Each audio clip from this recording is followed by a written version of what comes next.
Welcome, Gunrunner.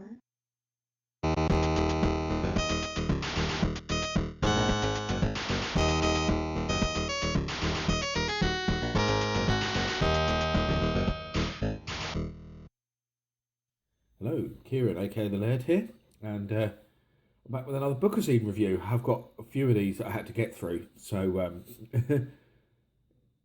I did upload the Games TM one the other day, and I have done the Sega Bookazine, and this was the last one in my pile of Bookazines that I had to do, and it's something a little bit different because for once this Bookazine isn't by Imagine. It's not one of theirs, although it's pretty safe to say that it looks like one of theirs. And there has been much discussion on the forums and stuff that it does look very much like an Imagine Bookazine, even down to the fonts and stuff like that. But it's actually by Future and Games Radar, which is their website. And I think the thing that it looks like a Imagine Bookazine would have been quite a big issue. Certainly with Imagine, if it hadn't been for the fact that they've actually just been taken over by Future Publishing. And one of the reasons why Future Publishing took over Imagine was because they wanted their Bookazine business, because it's a very big business for Imagine, and it was something that Future had failed to capitalise on. And I think I'm going to say sort of when you see this book, you can see perhaps why they haven't had the success that Imagine have had. They certainly don't seem to have the same knowledge of the market and what you need to put in a Bookazine. Yes, we'll see more on that as I go through it. I don't want to sort of give too much away before I've even started looking at it.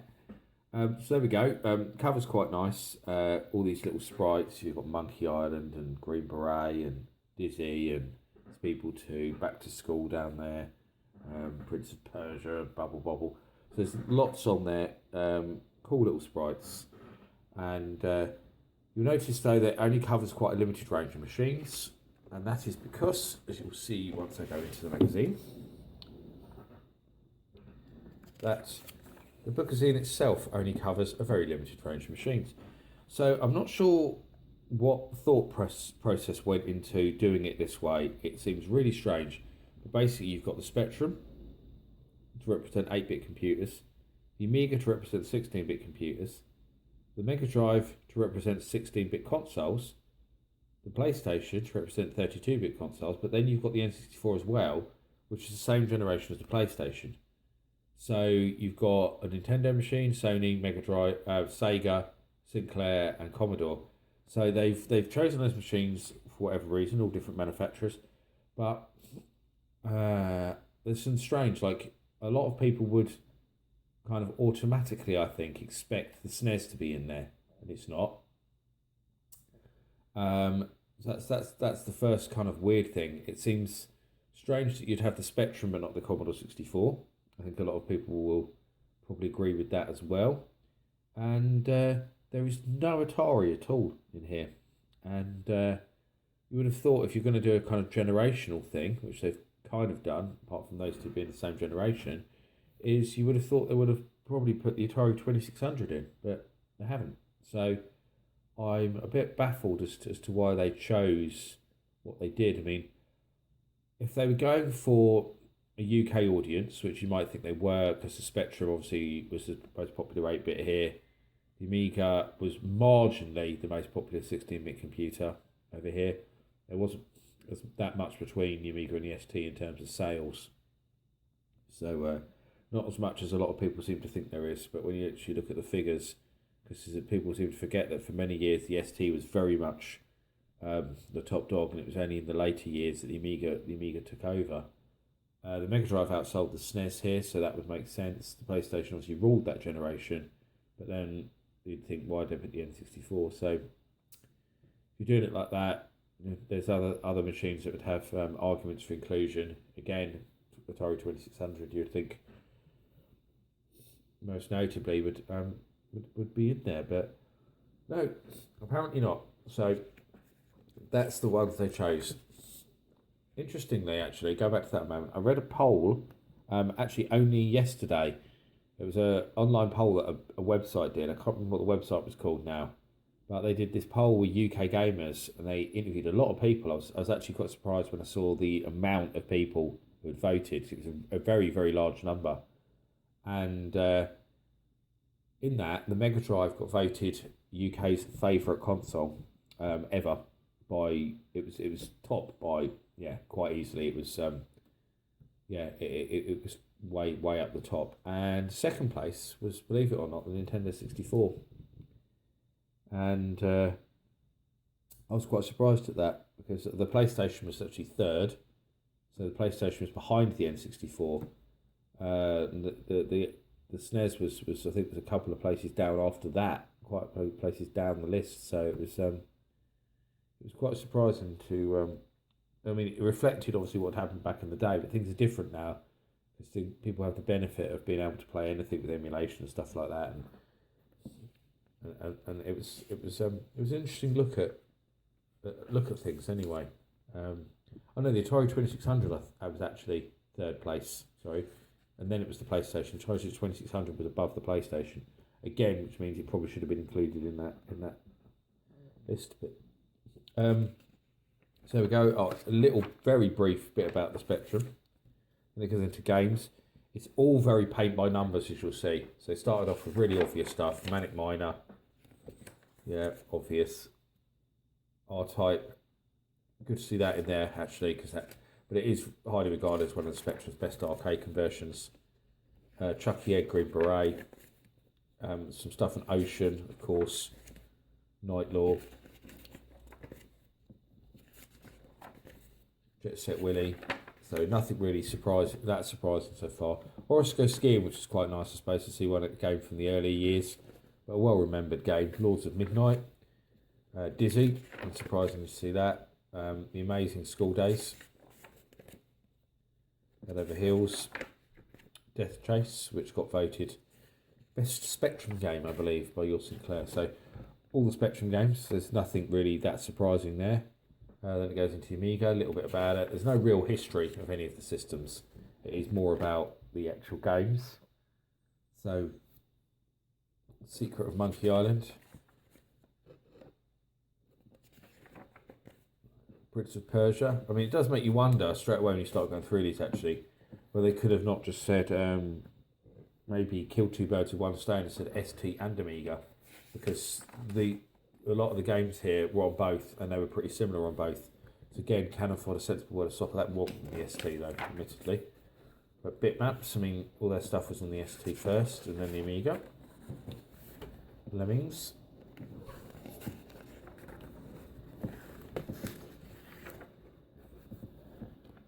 Shadow of the Beast 2. Turrican, Eye of the Beholder. LucasArts, Rainbow Islands, Another World,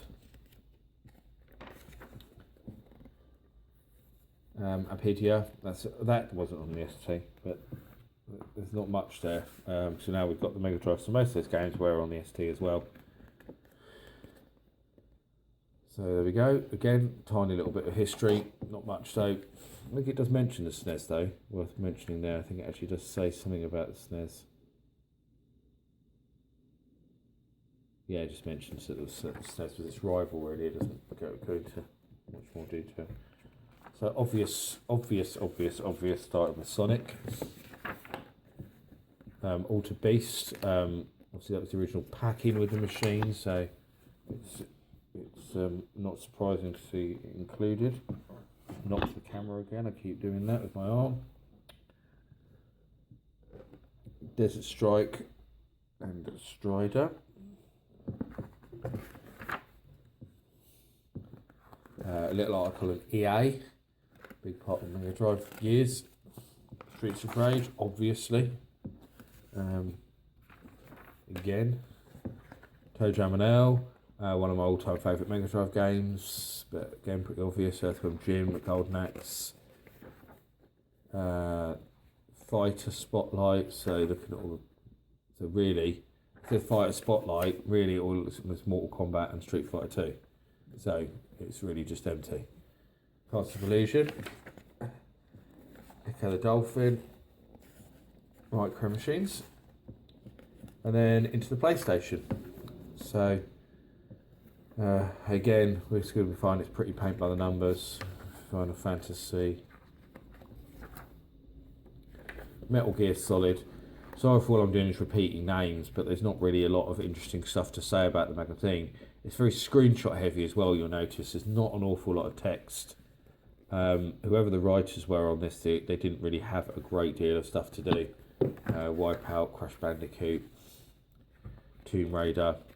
Yeah, I mean, you're not going to learn anything new from reading this book. If you're a retro gamer, you're looking to read interesting stories, you're not going to read any of those in this book. There's no developer interviews, there's no history. It's really just a lot of screenshots and a little bit about saying this game's great.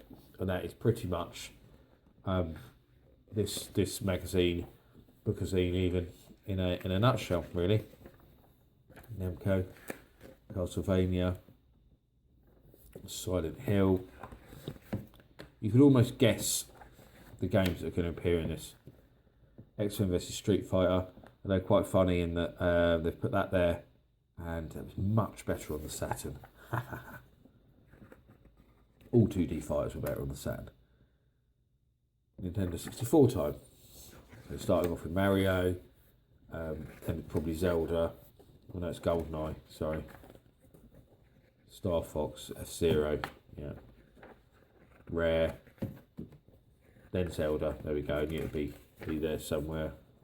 I have looked at this before, mind you, but Super Smash Brothers, again, Mario Kart, and then a spotlight on Mario bizarrely as well, after you've already done quite a bit of Mario. Perfect Dark, Legend of Zelda, Majora's Mask, Sin and Punishment, and that's the lot really. So you can already see that there's nothing particularly exciting in there. If you want something to just flick through and look at screenshots, you might like this, but you're not going to learn anything new. It's not a patch on the stuff that Imagine put out, obviously.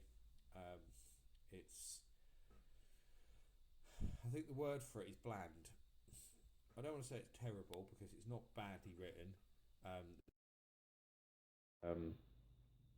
I think maybe it's a bit harsh to say it's terrible.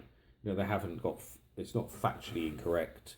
I think it's bland and misguided. I think are the words for it. There's no real clear plan to doing it, and they were very safe with the content. Just put what everyone would expect to see.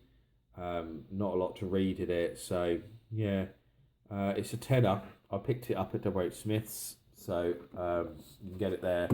I think you can probably buy it online as well. So I'll stick a link down below to do that, as always. But not a lot else to say about it really. I mean, I think it's, unless you're a really hardcore fan of something in there, or you like to get all these bookazines, then I can't really see much point in buying it otherwise, because there's not really anything in there that's gonna hold your attention, for very long.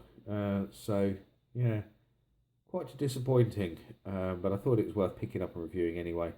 But at a tenner, same price as Imagine stuff. It's not a patch on the Imagine bookazine. It's not even close to being as good as something they would put out.